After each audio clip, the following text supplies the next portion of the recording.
Okay guys, welcome to today's video.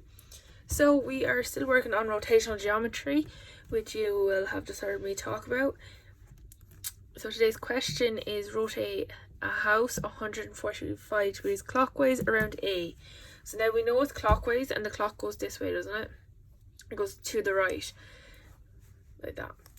So we know our image is probably going to be on this side and I'm going to rotate it that way. That's what I'm going to do today.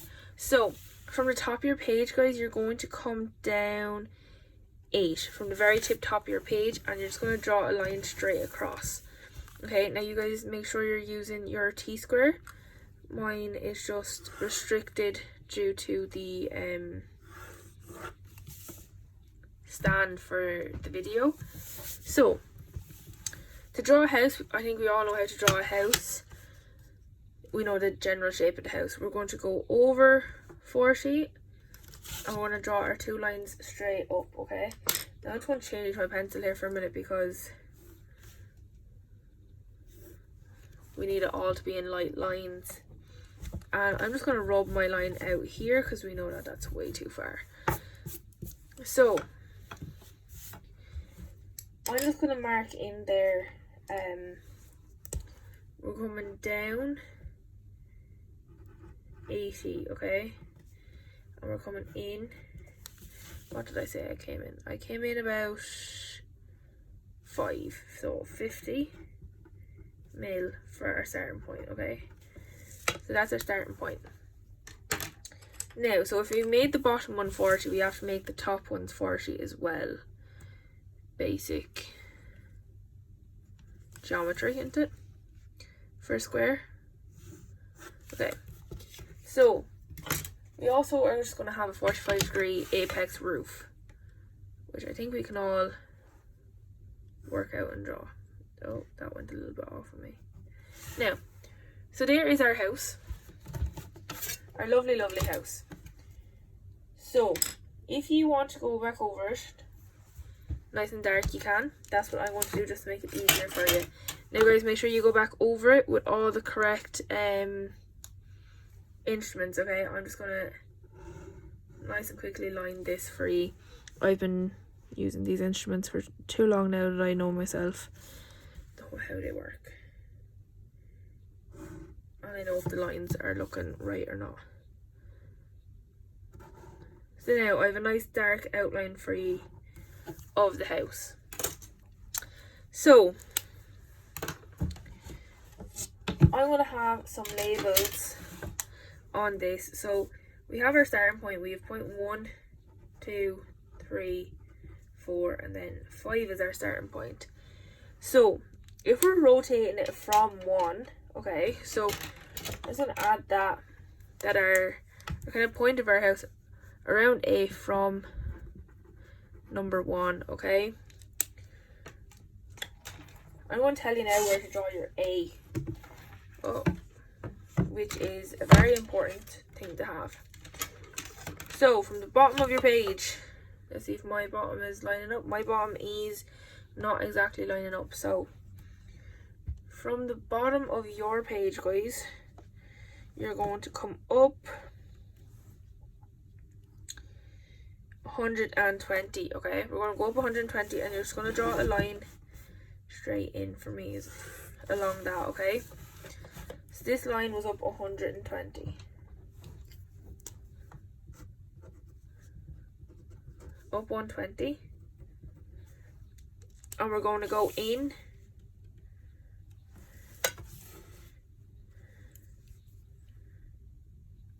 160, okay? In 160. Now this should work out if I remember correctly. And I'm just going to mark this as A. So this is our point A. Now, first thing we're going to do is we're going to join, because we have to make a triangle. So we're going to join A to 1.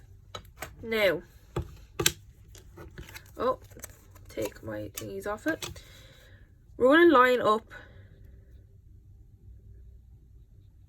our set square exactly like this, okay? So our set square, our protractor. You see our protractor? See this little point here? That always goes at our A. It always goes at our rotational point, okay? And then 0 all the way around. I'm pretty sure you know how it works, but that's basically the idea behind the protractor. So, see the way the line's there? And we're just going to line our 0 line up with our joined line. So, our major thing is our angle, 145, which ends up here because we're rotating it this way, okay? So 145 is here. Now we're going to join our line out that direction. So from A through our degrees line and out there. So that's looking somewhat familiar from the last few days, I hope. Apologies, I just sneezed. So now we're going to get our compass. So guys, make sure you have your compass. This is important. Our point, so our sharp edge goes on our A, and we extend it out to 1, and we're going to rotate, okay? And we rotate it over. Now, once we've done that, we're just going to join these back together, okay? So this is our basic triangle. This triangle is important because everything gets rotated around it. It is kind of the basis of the rotation. Everything goes through the apex of the triangle. So now that we've got one over here. So in my green, I'm going to mark it in our green for our one here. So we've 1 and a little 1 on top, okay? I'll make it 2 on top just to make it. So big 1 and a little 2 on top. That is how we know from this to this, okay?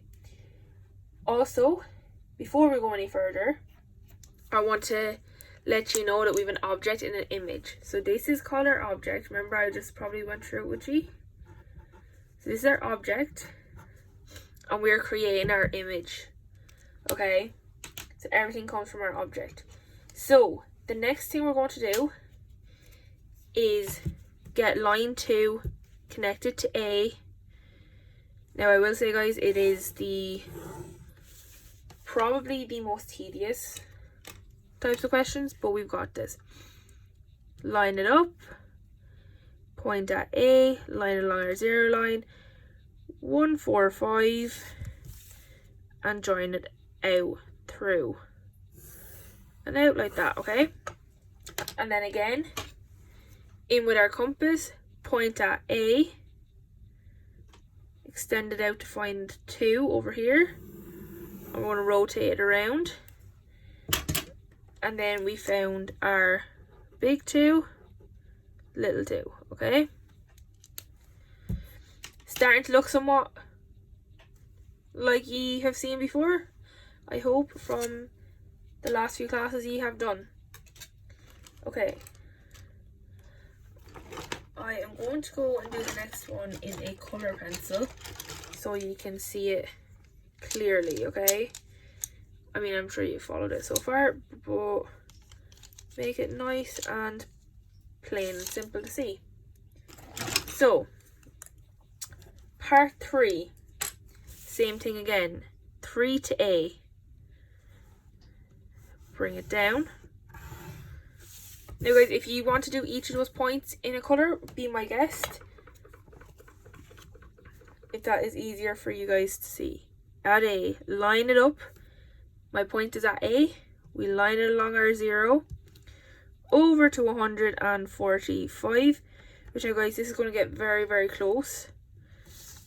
So it's all about accuracy here. Take your time and make sure you get it as accurate as you possibly can. Now, given, guys, that it is one of those drawings that are very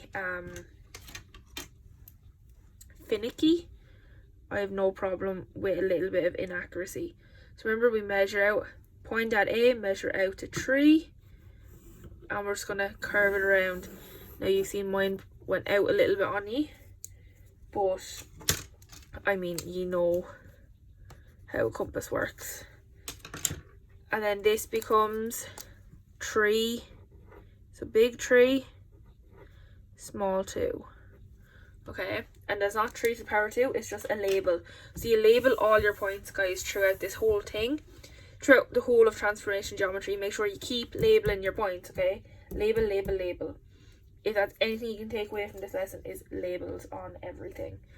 So now that you kind of see roughly what I've done, I want to keep going with 4 and 5 in my pencil, okay?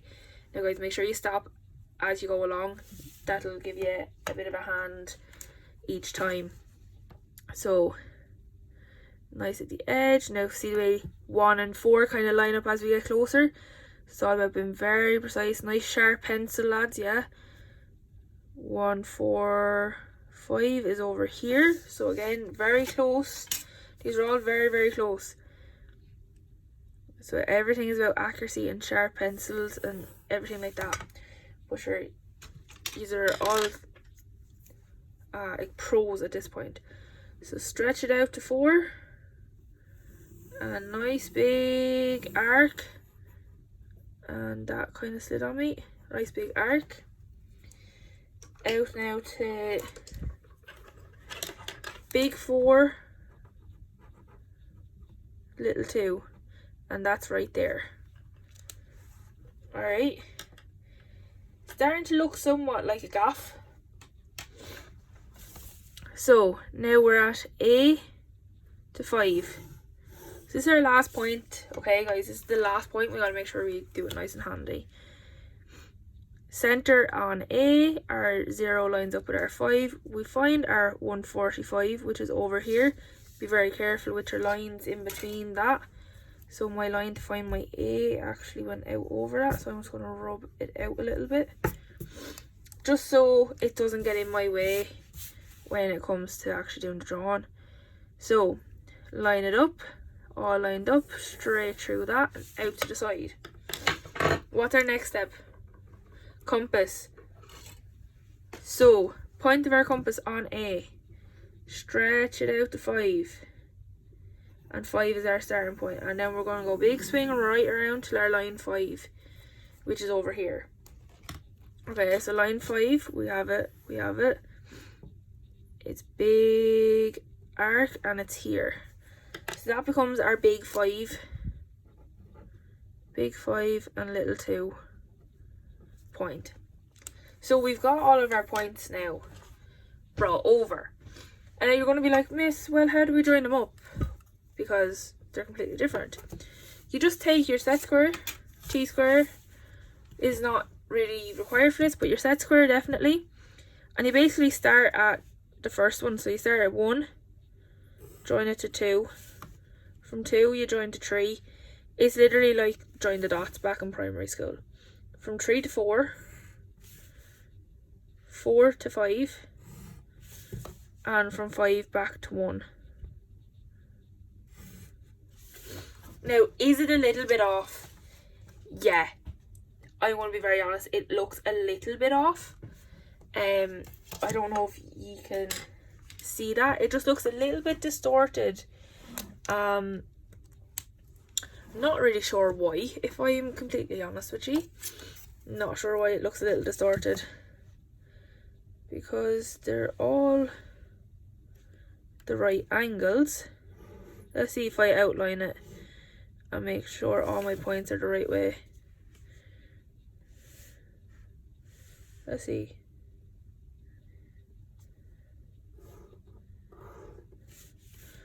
Okay, so a little bit off. My lines were a little bit off in terms of how straight they were. Now 3, 4 and 2 and 4 were a little bit straighter, and the roof is going to be a little bit wonky, just a little bit wonky, because our roof is up here in relation to the whole thing. But as I said, lads, there is play in this. There is a little bit of inaccuracy. So this becomes now our image, right? So we have our object, and when we transform it, it becomes our image, okay? Now, back to what I was saying about accuracy. We try to keep it as accurate as we possibly can doing all of these, because as you've seen, there's a little bit of inaccuracy in my image.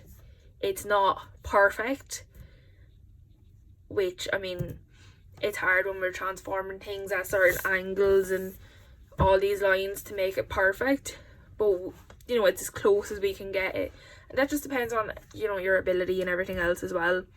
But you know that, and it's about taking your time and getting it done. Am I always getting this perfect? No, I'm human. And that's where it comes into. It's just a little bit of play, as long as it's, you know, identifiable as, you know, it looks like the image, everything is done right. Then it's just that there was a little bit of inaccuracy somewhere along the lines, but obviously we try to get rid of that by being as accurate and as close as possible to it as we can, by following the construction and having everything, you know, sharp and neat and everything like that. So yeah, that is our house. That is the one we've drawn for that. So remember, we have our little triangle to make sure everything is the right way around. It's always coming from our point. We have our two lines, always from our point. In some cases, they may tell you that from point A you have, you know, a triangle and you draw the angles, and they might tell you that way to start it in order to get where point 1 might be. They'll tell you, you know, part A is going a certain direction, part A is, you know, a triangle, and it's always going to be an isosceles triangle. Okay guys, the lengths are always going to be equal on either side here. Okay, so the length from here and the length from here, so the length from 1 to A and from A to 1 2 are always going to be the same. So it's always an isosceles triangle in the middle here. Okay, so the reason why I highlighted the triangle at the start was that sometimes in your question they do tell you to draw the triangle first in order to find out where to draw your object and where to draw your image. So maybe the next day we'll start off with a question like that, depending on how you're getting on, obviously. So yeah, if you have any more questions, let me know. I think I have covered pretty much everything. All your measurements, guys, are around here. So these are the ones to get A, your position for A. These are the ones for your starting point, and that is the question we've been asked. And then obviously we have our object and it is made into our image. So yeah, that's our rotation question. Remember guys, just make sure you know your clockwise from your anti-clockwise. Generally clockwise questions will look kind of like that, anti-clockwise triangles will look like that, but obviously it all depends on angles and everything else. And as you keep doing these questions, you become more and more familiar with the way everything is getting laid out and why it's laid out a certain way. But yeah, any questions, let me know. Any problems, put your hand up. Please do not shout at me, and I will get around to you. Pause the video as you go along. If you are watching this for the first time and need to go back over anything, please do pause. Every time I draw a line, you can draw a line. You know the drill with the videos, and if you're here for study purposes, thank you. Please enjoy the video and the recap. So yeah, have fun with the question, and I will get talking to you during class. Thanks guys.